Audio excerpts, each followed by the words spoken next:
Assalamualaikum warahmatullahi wabarakatuh. Selamat pagi anak-anak. Semoga pagi ini kita selalu dalam lindungan Allah, dalam keadaan sehat, dan bisa meneruskan aktivitas kita. Baiklah, pada pagi hari ini kita akan membahas tentang bab 5 ya, persamaan arus listrik bolak-balik.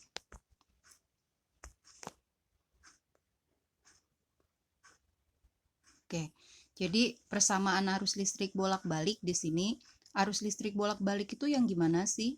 Itu yang ada dari PLN ya. Jadi listrik yang ada di stop kontak itulah yang kita sebut dengan arus listrik bolak-balik.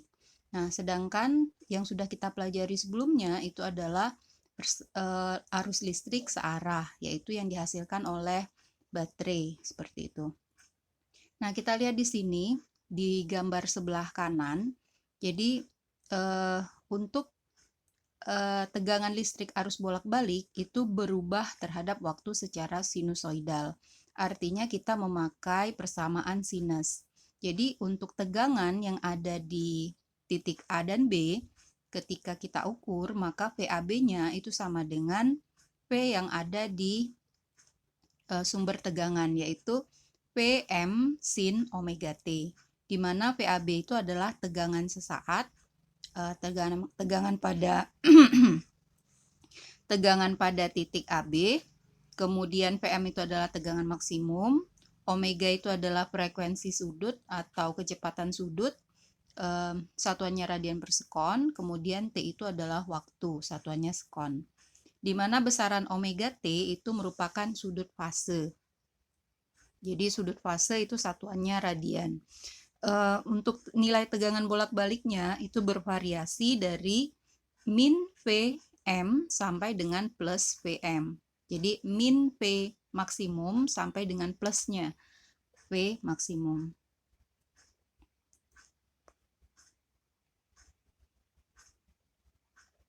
Oke, nah di sini contohnya untuk kalian yang sudah membuat video presentasi ini akan jauh lebih mudah ya. Jadi untuk elemen misalnya di sini contohnya nomor 1 dengan nomor 2. Sebuah elemen 12 volt dan sebuah generator AC dengan tegangan efektif 12 volt disusun seri seperti gambar di atas. Seperti gambar di samping. Hitunglah tegangan yang dihasilkan. Jadi yang ditanyakan adalah tegangan yang ada pada titik yang kanan atas dan kiri bawah itu ya.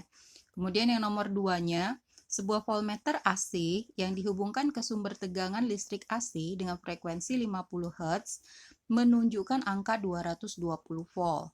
Jadi frekuensinya 50 Hz, kemudian tegangannya 220 volt. Ditanya berapa tegangan maksimumnya dan berapa persamaan tegangan AC itu, misalnya masukkan dalam fungsi sinus. Oke, berikutnya. Ya, jadi silakan dikerjakan yang tadi ya untuk tugas. Ketika sumber tegangan dihubungkan dengan rangkaian luar, arus listrik bolak-balik itu akan mengalir dalam rangkaian, di mana arusnya itu adalah I sama dengan IM sin omega T, di mana I-nya itu adalah arus sesaat, satuannya ampere, IM itu adalah arus maksimum, satuannya juga ampere, kemudian omega itu frekuensi sudut, satuannya radian per sekon, dan T adalah waktu. Di mana sama seperti tegangan tadi bahwa nilai arus listrik itu bervariasi dari IM, min IM, sampai dengan plus IM. Nah, untuk grafik tegangan dan arus bolak-balik, ini seperti ini. Jadi dia dalam bentuk sinusoidal ya. Seperti kalian yang sudah ketahui bahwa sinus itu, grafik sinus itu bergelombang, dimulai dari titik 0,0.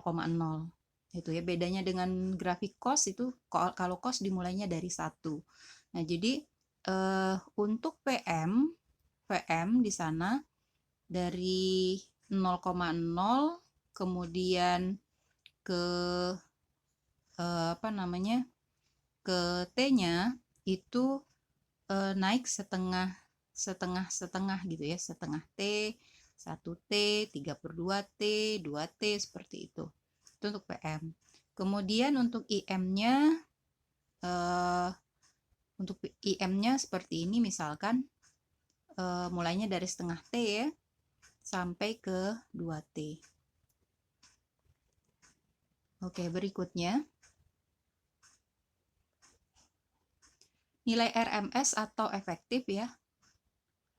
RMS itu sendiri kepanjangan dari root mean square, artinya rata-rata atau efektifnya berapa. Itu ya. Di sini ada pertanyaan. Arus dan tegangan listrik pada rangkaian arus bolak-balik selalu berubah secara periodik, sehingga timbul pertanyaan, nilai apa yang terukur jika mengukur arus bolak-balik menggunakan ampermeter AC?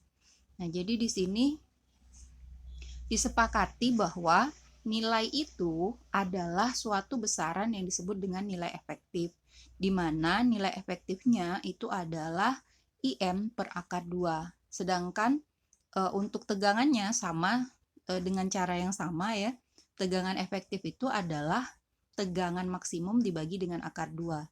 Jadi kalau kita mau mencari I maksimumnya, otomatis IM sama dengan I efektif kali dengan akar 2. Sedangkan P maksimum itu adalah P efektif dikali dengan akar 2. Jadi gini maksudnya anak-anak ya. Kalau kita mengukur tegangan misalnya ya, tegangan di stop kontak, itu enggak, kita taunya 220 gitu ya. Tapi sebenarnya ketika di saat tertentu itu tidak pas 220. Jadi ada kakak kelas kalian yang sudah mengadakan penelitian gitu ya. Jadi dia mengukur tegangan itu di pagi hari, siang hari, sore hari, dan malam hari. Ternyata memang beda-beda semua dan hampir keseluruhan dari yang dia ukur itu tidak ada yang melebihi 220. Jadi sekitar 217, 215 seperti itu tegangannya itu ya. Jadi dia berubah tegangannya itu berubah secara periodik gitu. Oke, berikutnya nilai rata-rata. Nilai rata-rata arus bolak-balik adalah kuat arus bolak-balik yang nilainya setara dengan kuat arus searah yang memudahkan sejumlah muatan listrik yang sama dalam waktu yang sama. Jadi di sini untuk nilai rata-rata, I rata-rata itu adalah 2 IM per V. Sedangkan untuk V rata-rata itu adalah 2 PM per V. Ya, V-nya di sana V 3,14 anak-anak ya. Oke. Untuk ini tugasnya 1 dan 2. Jadi nanti untuk tugas-tugas yang ada di sini akan Ibu screenshotkan, dikerjakan yang nomor 1 dengan tugas yang tadi sebelumnya ya. Yang nomor 1 itu untuk yang nomor absennya ganjil, sedangkan yang nomor 2 sama seperti yang tadi juga nomor 2 itu dikerjakan untuk yang nomor absennya genap itu ya. Oke, berikutnya fasor.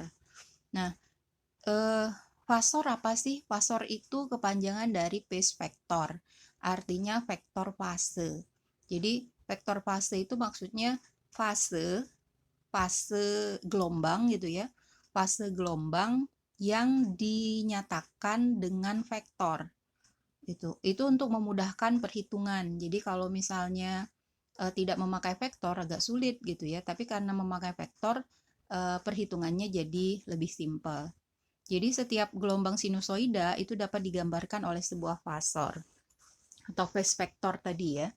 Jadi sebagai contoh, persamaan tegangan dan arus bolak-balik kan tadi dinyatakan dengan P sama dengan PM sin omega T dan I sama dengan IM, itu kita bacanya C ya, C sin omega T ditambah C. Nah, jadi kalau kita buatkan fasornya di sini untuk P dan I, IM dan PM, ini akan bisa kita lihat seperti ini. Jadi untuk I itu sendiri tadi IM ya, PM. Oke, untuk PM-nya itu tadi sudutnya adalah omega T. Bisa kita lihat di sini ya, yang bawah, yang vektor yang bawah PM yang di sini. Nah, itu ya, omega T. Sedangkan untuk IM-nya sendiri itu sesuai dengan yang ada di sini. Ini untuk P-nya ya, PM. Sedangkan untuk IM-nya yang di sini. Jadi sudutnya sendiri itu adalah omega T untuk IM ya. Omega T ditambah C. Nah, disinilah yang kita masukkan ke dalam perumusan tadi. Jadi untuk VM yang ini sudutnya adalah omega T, sedangkan untuk IM sudutnya adalah yang ini. Jadi omega T ditambah C. Atau otomatis kita ambil kesimpulan ya bahwa antara IM dan VM di sini, vektor IM dan VM di sini, bahwa sudutnya itu adalah C sendiri. C. Jadi ketika ditambahkan dari yang sumbu X ini,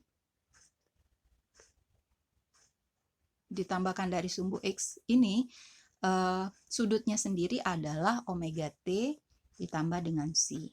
Gitu. Oke. Berikutnya untuk alat ukur. Jadi ini untuk alat ukur dari kanan dulu ya. Dari kanan itu adalah osiloskop, yang tengah itu adalah voltmeter, dan yang kiri itu adalah ampermeter. Jadi untuk osiloskop itu untuk melihat bentuk dari sumber tegangannya ya. Kalau dalam hal ini bisa jadi nanti bentuk tegangannya itu adalah sinusoidal yang seperti di atas ya, gelombang, ataupun bentuk kotak ya, seperti yang di bawah. Oke, untuk voltmeter sendiri ya, voltmeter untuk mengukur tegangan gitu ya. Sedangkan ampermeter itu untuk mengukur arus. Nah, jadi di sini ampermeter dan voltmeter AC itu hanya mengukur nilai efektifnya, bukan nilai keseluruhan gitu ya. Sebagai contoh, jarum ampermeter AC, ampermeter itu yang sebelah kiri ya, gambar sebelah kiri, itu menunjukkan angka 20 ampere. Ini artinya arus efektifnya itu jadi contohnya tadi kan 20 ampere. Nah, ini artinya arus efektifnya itu 20 akar 2 dan arus maksimumnya itu adalah 20 ampere. Itu ya. Jadi kita kembali ke rumus yang tadi bahwa IM itu adalah I efektif kali dengan akar 2.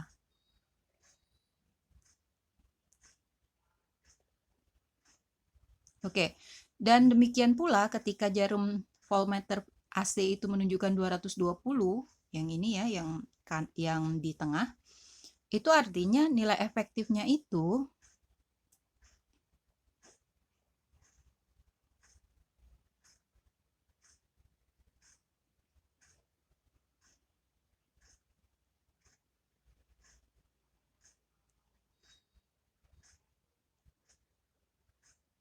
ini kebalik ini anak-anak ya. Iya. Ini kebalik nih.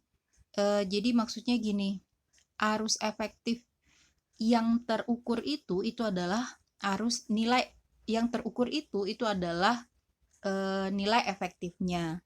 Jadi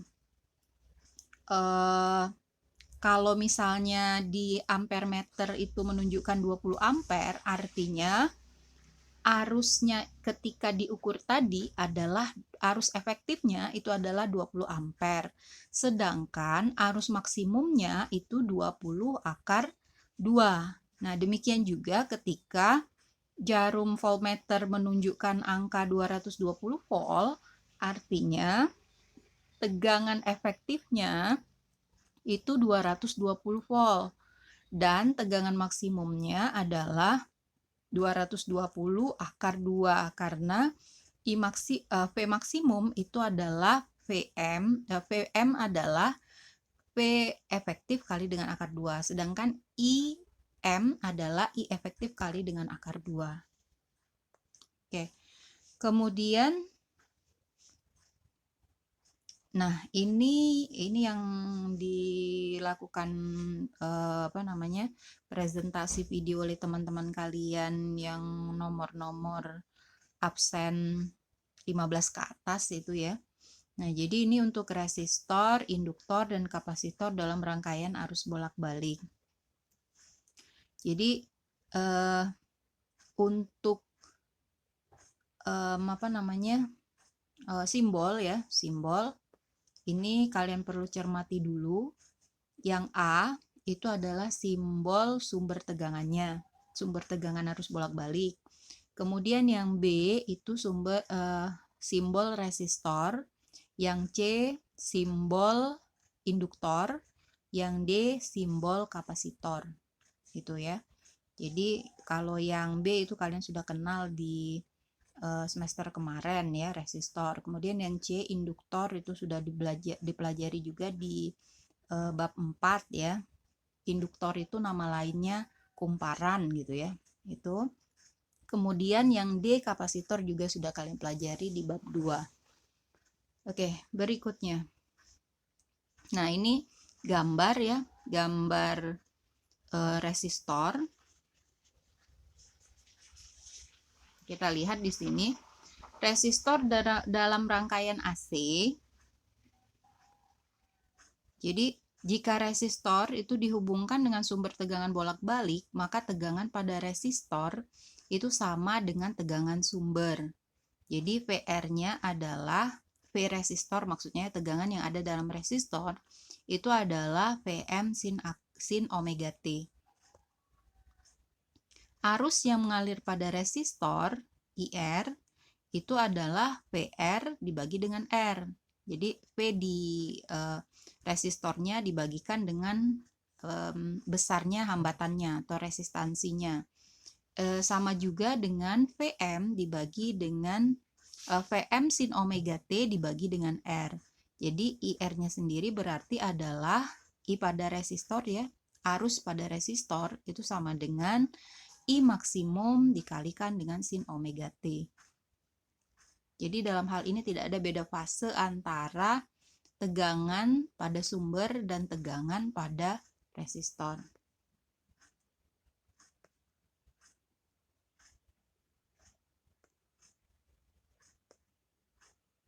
Ya, nah jadi di sini untuk ini kita sebut dengan hambatan murni ya. Jadi cuma ada resistor pada rangkaian. Ini sebelah kanan adalah fasor untuk IR dan VR-nya. Sedangkan yang tengah itu adalah grafik P terhadap P atau I ya. P terhadap omega T atau I terhadap omega T, seperti itu. Jadi kalian bisa lihat tidak ada beda fase antara I sama P-nya ya. Kemudian untuk sebelah kiri, gambar sebelah kiri itu adalah gambar dari resistor murni atau kita sebut dengan bersifat resistif. Nih. Oke, berikutnya. Nah, ini yang kita sebut dengan induktor dalam rangkaian AC atau rangkaian bersifat induktif. Jadi untuk induktif,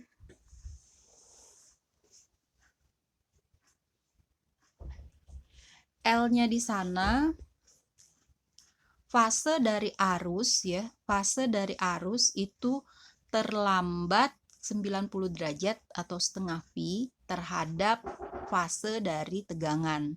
Jadi maksudnya gini, kalau V-nya itu adalah VL adalah Vm sin omega T, maka IL-nya adalah IM sin omega T min. Nah, yang ini ya, min setengah V.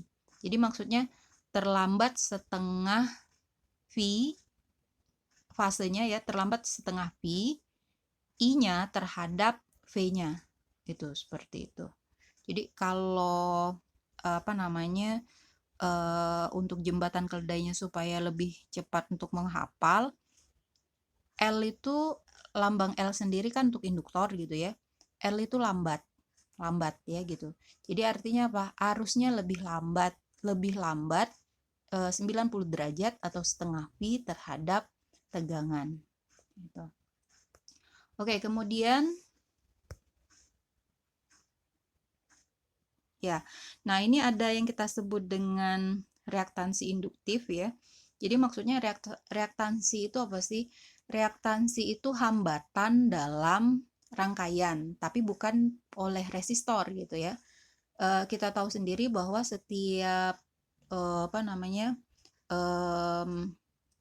setiap komponen elektronika itu dia punya hambatan sendiri gitu ya, walaupun hambatannya pasti jauh lebih kecil daripada yang ada pada resistor, tapi tetap ada hambatannya. Nah, hambatan inilah yang kita sebut dengan reaktansi gitu ya. Jadi kalau pada induktor kita sebut dengan reaktansi induktif, nanti pada kapasitor kita sebut dengan reaktansi kapasitif. Nah, di mana reaktansi induktif ini sendiri itu sama dengan P. Jadi kalau di hukum Ohm itu kan P sama dengan I kali R gitu ya. Nah, maka kalau kita mau nyari R-nya adalah P per I gitu kan. Itu. Nah, demikian juga pada induktor. Maka pada induktor reaktansi induktifnya itu adalah XL sama dengan P dibagi I. P-nya sendiri apa? PM. I-nya sendiri adalah IM. Maka XL-nya itu adalah omega dikali dengan L.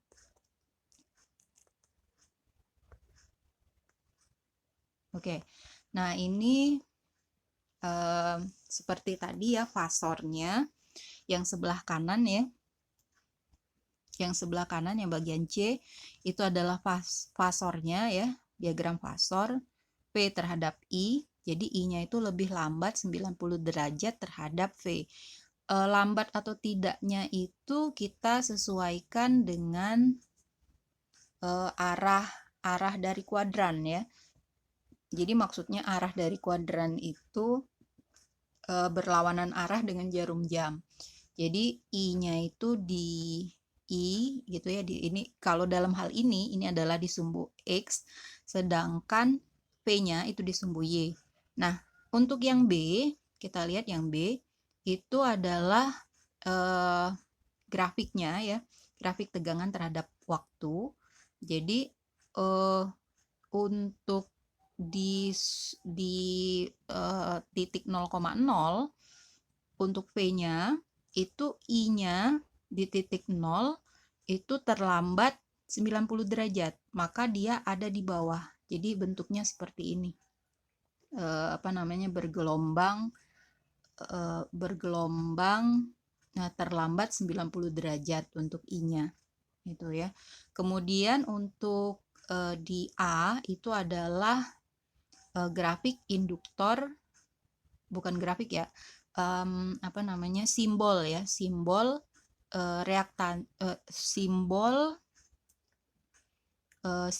simbol rangkaian bersifat induktif gitu ya, simbol dari rangkaian bersifat induktif murni gitu. Oke, berikutnya, nah ini kita lihat ini adalah kapasitor, gambar kapasitor ya.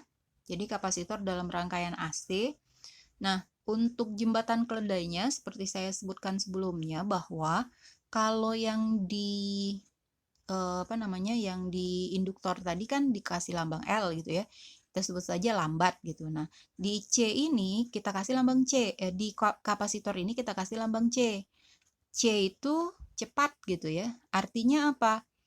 I-nya, I pada kapasitor itu lebih cepat 90 derajat ketimbang tegangannya.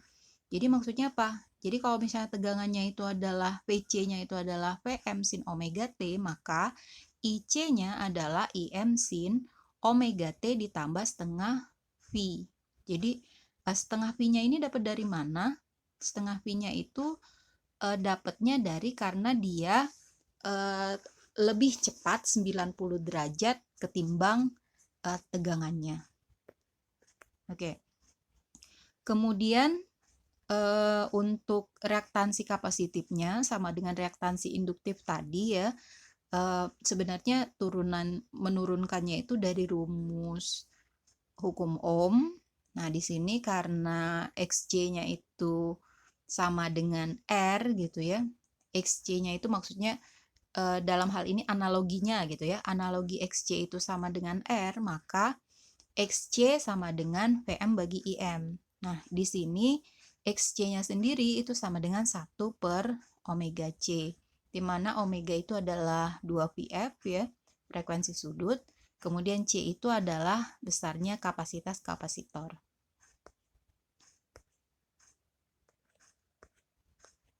Oke, nah sekarang kita lihat di sini dari C dulu ya, kita lihat. Jadi diagram fasor untuk C, diagram fasor itu I-nya tadi kan lebih cepat 90 derajat. Artinya kalau dalam kasus ini IC-nya itu di sumbu X, sedangkan V-nya itu di sumbu Y gitu. Jadi putarnya berlawanan arah dengan jarum jam ini ya. Jadi ini duluan nih, yang I-nya ini duluan ketimbang yang V-nya, seperti itu. Kemudian karena I-nya itu lebih cepat 90 derajat, maka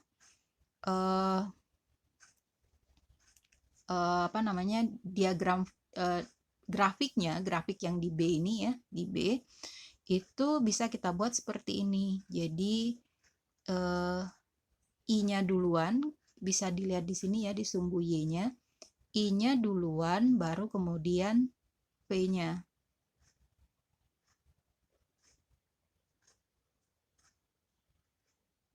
Ya, ini maksudnya yang di atas ini ya, yang di atas ini yang I-nya. Coba dilihat, warnanya dibuat berbeda ya. Jadi ini I-nya, itu I, kemudian ini V-nya. Nah, ini V-nya. Itu ya. Harusnya di sini amplitudonya harusnya sama nih. Ini. Ya, jadi I-nya duluan. I itu yang berwarna biru ya. Ini. Kemudian yang berwarna merah itu adalah V-nya. Gitu. Oke. Nah, kemudian untuk yang A-nya, A itu adalah lambang dari kapasitor yang berada dalam sumber tegangan bolak-balik. Jadi ini yang kita sebut dengan kapasitif murni. Nah, kalau dalam percobaannya seperti ini ya. Ada resistor nih, kemudian ada induktor ini, kemudian ada kapasitor ini. Dan itu dihubungkan secara seri. Ini ya. Ini pakai jembatan-jembatannya nih. Nih. Dan ini dihubungkan ke sumber tegangan arus bolak-balik. Gitu.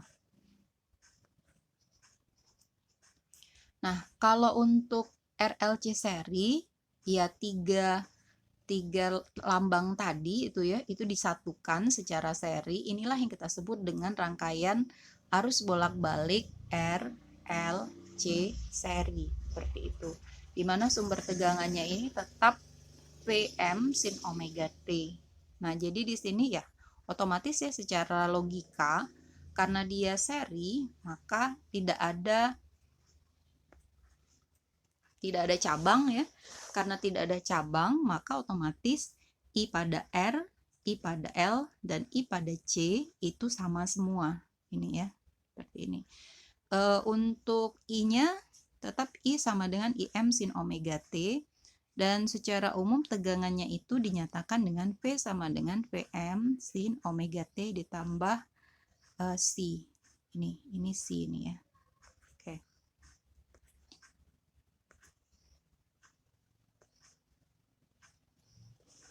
Hubungan antara V, VR, VL, dan VC jadi berbeda dengan rangkaian arus searah. Pada rangkaian arus bolak-balik seri ini tidak berlaku penjumlahan seperti biasa. Jadi kalau yang pada rangkaian arus searah itu kan tinggal ditambahkan gitu ya. Kalau dia seri, misalnya baterai yang kita susun secara seri gitu ya, 1,5 volt, 1,5 volt, misalnya ada 4 baterai nih, 1,5 volt, 1,5 volt, 1,5 volt, dan 1,5 volt, maka jumlah tegangannya semua itu kan 6 volt gitu ya. Itu kalau di rangkaian arus searah. Tapi di rangkaian arus bolak-balik ini tidak kita gunakan seperti itu ya. Jadi kita gunakan bantuan fasor tadi. Jadi phase vector tadi itu untuk membantu kita untuk menganalisis rangkaian tegangan pada arus bolak-balik ini.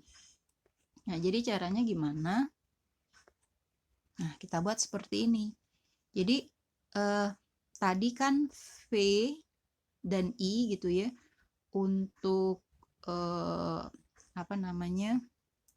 untuk masing-masing sifat-sifat rangkaian tadi ada resistif, ada kapasitif, ada induktif gitu ya.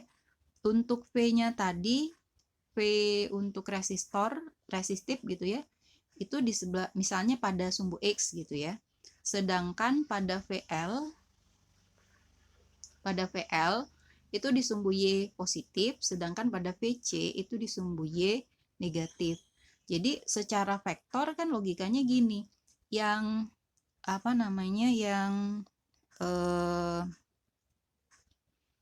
searah atau berlawanan arah, kalau yang searah itu dijumlahkan, kalau berlawanan arah itu dikurangkan. Nah, maka otomatis di sini nanti VL dan VC itu karena dia berlawanan arah, maka dia harus dikurangkan. Maka VL min VC gitu ya. Sedangkan ketika dia sudah dikurangkan tadi, antara VR dan V jumlah dari VL dan VC tadi itu kan tinggal gini gitu ya. Tinggal antara sumbu X positif dan sumbu Y positif. Artinya dia ada sudut. Nih ya, ada sudutnya sebesar 90 derajat. Artinya kalau dia 90 derajat kan kita bisa pakai hukum Pitagoras gitu ya, teorema Pitagoras. Jadi tinggal V sama dengan akar dari PR kuadrat ditambah VL dengan VC yang sudah dikurangkan tadi, itu kita kuadratkan. Inilah dia hasilnya. Oke, kemudian untuk mencari arah ya, kita gunakan tangen si. Tangen si itu sama dengan kalau tangen depan bagi samping gitu ya, desa. Nah, depannya sendiri itu adalah yang ini. Yang ini setara dengan yang ini. Maka tangen si itu sama dengan VL min VC, yang ini tadi ya, VL min VC. Ini VL min VC nih, dibagikan dengan sampingnya. Oke, sampingnya sendiri ini adalah PR. Gitu ya. Dengan si itu adalah sudut fase antara tegangan dan arus. Oke, berikutnya. Nah, untuk sifat rangkaian, tinggal kita lihat saja ya. Kalau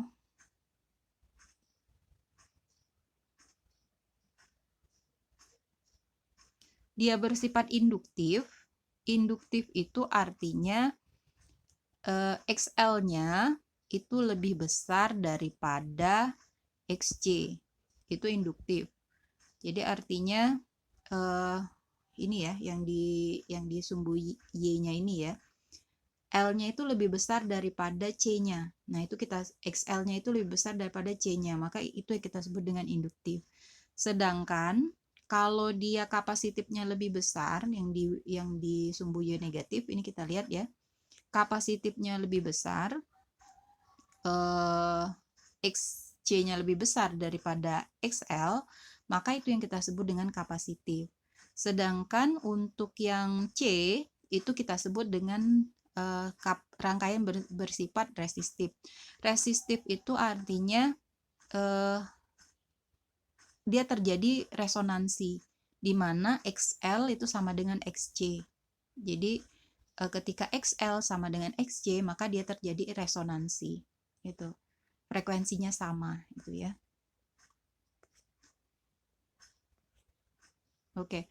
Impedansi. Nah, impedansi ini sebenarnya total dari apa namanya, total dari semua hambatan ya, seperti itu. Nah, jadi impedansi atau hambatan total ya kita cari impedansi dulu masing-masing.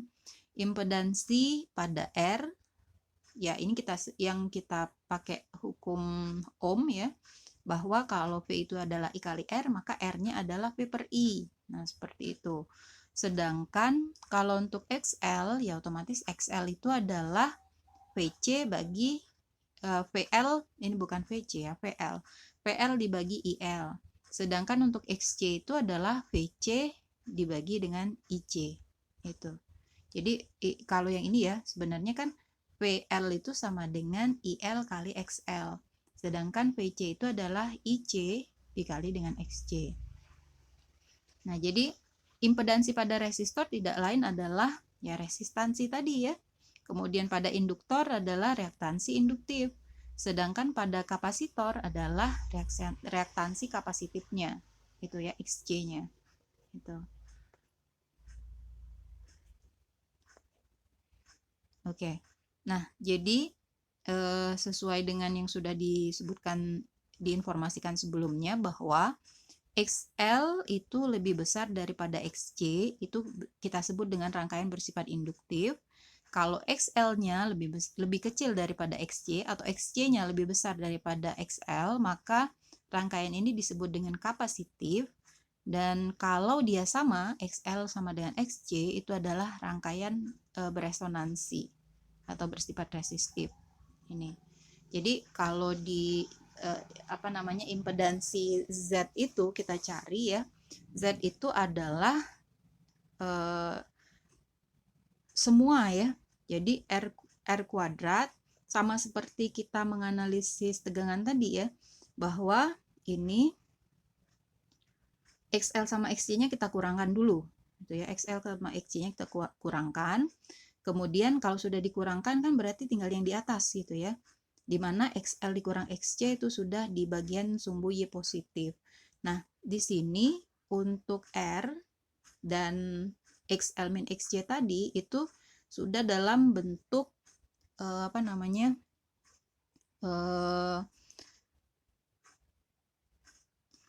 siku-siku gitu ya, siku-siku. Nah, artinya XL min R kuadrat ditambah dengan XL min XC kuadrat, itulah impedansinya. Untuk tangan sama seperti tadi ya, depan dibagi samping, depannya sendiri ini yang ini, artinya sejajar dengan ini, artinya yang ini, XL min XC. Sedangkan untuk R-nya itu adalah yang samping, itu seperti itu. Jadi maka tangan C itu adalah XL min XC per R, per XR gitu ya, XR atau R gitu ya.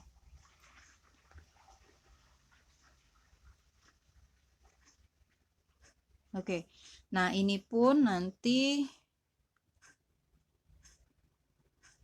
dikerjakan. Nomor 1 itu untuk kelompok ganjil ya, yang nomor absennya ganjil, sedangkan yang nomor 2 itu untuk yang nomor absennya genap.